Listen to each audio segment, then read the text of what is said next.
Today I'd like to start talking about relationship mechanics. Relationships can be big and scary, and when they end, they're awful. If you have a series of bad relationships, they can feel like falling down a flight of stairs, and if you have a lot of bad relationships that end the same kind of way, eventually you might start to think that it's your fault that all of this is happening. So today I'd like to talk about some relationship mechanics using objective personality to find some patterns that might be helpful. These are not always true. You are a special snowflake. These are just patterns that I and other people I've talked to have observed. They don't necessarily apply to your situation, but I'm hoping that they help. Hopefully you've watched some of my other videos. We're going to be building off of those concepts. Savior and demon functions tell you a lot about a person's lived priorities. Savior functions tend to be more valued, and demon functions tend to be less valued by a person in the way that they are spending their time and using their focus. And people tend to be much more comfortable with their savior functions and less comfortable with their demon functions. Function genders can tell you a lot about how much conflict tolerance a function has. Feminine functions tend to be more flexible and embrace nuance, while masculine functions tend to not engage with the same level of nuance, and they are well-defined and tend to tolerate conflict better. Introversion tells you about how accessible a function is to the world. Introverted functions tend to be more inaccessible and more complicated, while extroverted functions tend to be more accessible and a little bit more simplified that makes them easier to engage with. We're going to talk about two principles today: function similarity and function gender. Your personality functions shape your lived experience. It is amazing how much they shape the way we view the world and experience it. So if you find someone where you have the same functions, you're much more likely to have a similar experience and better communication with each other. I like to have this video with Lin-Manuel Miranda and Stephen Colbert, and they're just totally vibing out over musicals. And when you look at their personalities, both of them are savior intuition, and both of them are savior introverted feeling, which means that they can really bond over Don Quixote, which is a story about intuition and introverted feeling. There's a guy, he's imagining this magical world where he is this superhero who's fighting giants, and he is becoming the peak moral hero that he has always wanted to be but never could quite be in real life. These guys totally dig that kind of story. However, having differences can help make your partner feel connected with or more appreciated. If you have somebody who's high blast, low consume, they maybe need to feel heard more, and that works better with a partner who maybe is low blast and higher consume. Conversely, if you're low blast, maybe you have a hard time getting information out or speaking up for yourself, and having a high blast partner might help you with that some. The other thing we're going to talk about is function gender. Function gender impacts the way that your functions deal with conflict, space, and vulnerability, which is huge in understanding relationships. If both of you have masculine functions in the same area, you're not really flexible. So when you have a conflict, you're just not going to want to give any sort of ground for your partner. On the flip side, if you have feminine functions in the same area, then that can cause a lack of action or clarity if you're ever trying to do anything or get something done. Let's dive into those differences a little bit. So let's pretend that we have two people. We have Shrek and we have Donkey. And Shrek is a masculine T for the purposes of this, and Donkey is a feminine T. Shrek is very assertive in the way that he thinks about logic, and Donkey is a little bit more flexible. And this works out because the places where Shrek is kind of a jerk and very, very shovey, Donkey is willing to be flexible and kind of go along with it. This helps them work together. However, there are some problems. Feminine and masculine functions are valuing different things. Feminine functions tend to value nuance, and masculine functions tend to value getting things done, which means that if you have a masculine function in a place where your partner has a feminine function, it's going to be easy to get frustrated with what appears to be immaturity, a lack of commitment, or clarity. They're just not willing to put in the work necessary to do what needs to be done. On the flip side, if you have a feminine function, you might feel uncomfortable with just how shovey your partner is. They see clarity where there isn't any, or there shouldn't be that much clarity because there's a lot of stuff going on there. You feel shoved around maybe by their overly simplified mental framework. Let's come up with hypothetical situations. We have Jordan Peterson and Rick Ruben, and they are just adorable teddy bears, and they're in a wonderful, loving, long-term relationship. And they get along great because they both have very similar functions, but their genders are flipped.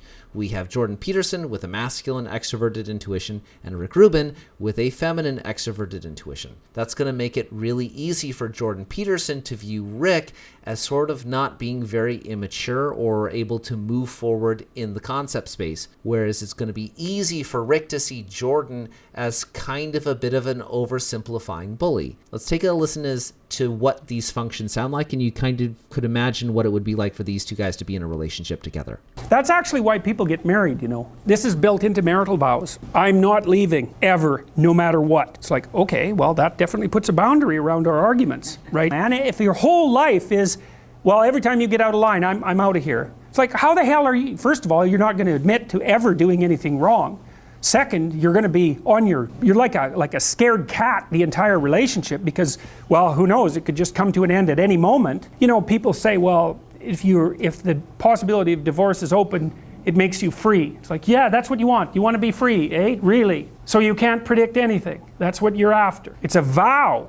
And it says, look, I know that you're trouble. Me too. So we won't leave, no matter what happens. Well, that's a hell of a vow, but that's why it's a vow, right? That's why you take it in front of a bunch of people. That's why it's supposed to be a sacred act. What's the alternative? Everything is mutable and changeable at any moment. Well, go ahead. You live your life like that and see what you're like when you're 50. Jesus, it's dismal. 2 or 3 divorces, your family's fragmented, you've got no continuity of narrative. If you can't run away, then you can solve your problems. Because it might be, okay, well, I'm stuck with you. So how about we fix things? The home is the safe place from which you can go out and be a warrior. You know, I'm fearless when it comes to art. I'm not fearless when it comes to life. Life is my relationships. Art is where we can do these crazy things and have fun and see what happens. That's a safe place to do that because it's just expression. The things we make don't have to represent who we are.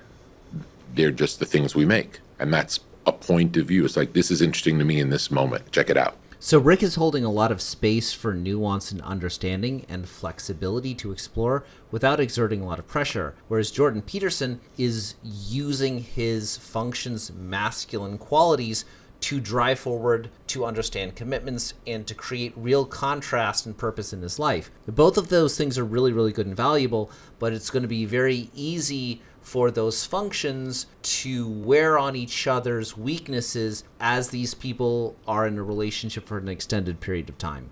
Let's go ahead and take a look at some real-world examples. So here's Emily Blunt and John Krasinski. These are people that Dave and Shannon have typed.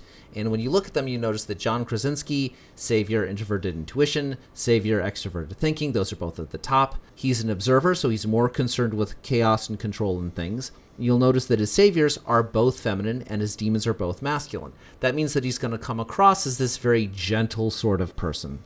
Emily Blunt, on the other hand, is flipped. So both of her saviors are masculine functions, masculine FI, masculine SE. So she's going to come across as being a little bit more solid, a little bit more punchy. When you put these two together, you notice some things right away, which is that they have exactly the same functions, including the same genders. So John's FI and SE are masculine, so are Emily's. John's NI and TE are feminine, so are Emily's, right? And that means that they're probably going to have amazing communication. They're basically flipped saviors and demons, top and bottom, which means that even though they speak the same language, they're kind of having different priorities in life. John is tribe over self, and Emily is self over tribe. John is a little bit more into keeping things organized, and Emily is a little bit more about exploring these things. She's a little bit more of a chaos monkey. Even though they're speaking the same language, they kind of are good at doing different things. That could be really useful. One of the other things that I noticed is that John is blast first and Emily is blast last. So he feels much more comfortable talking to the tribe,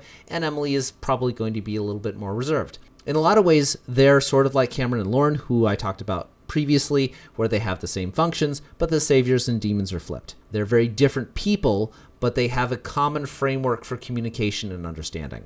So does this mean that just having the same functions flipped is the ultimate love hack? This is the partner that you need? Not necessarily. John and Emily both have masculine introverted feeling. That means that they're both going to be solid and not particularly movable in terms of their own personal values. That means that if they want to work together, they're going to have to hash out those differences, even though neither of them really wants to compromise in these areas. In addition, they're probably going to have very similar strengths and weaknesses, which could be a big problem.